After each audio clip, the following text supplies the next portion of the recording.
So guys, ang aming sinakyan, ano, flex bus. Kaya sa mga dito sa Europe, piliin nyo ang flex bus. Yung flex bus na yan, ano, napakaganda, napakalinis. Ganda ng kanyang serbisyo.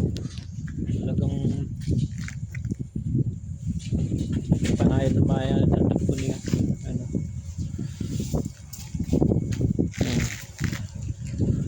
napakalinis pa niya sa loob. Ano, second floor yan. So shout out lagi, inyong lahat, mag-iingat tayo lagi. Bye bye. Napakaganda oh.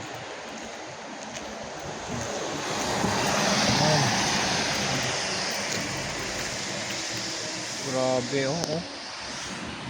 Tuloy na yan. So shout out lagi, mag-iingat tayo lagi. Bye bye.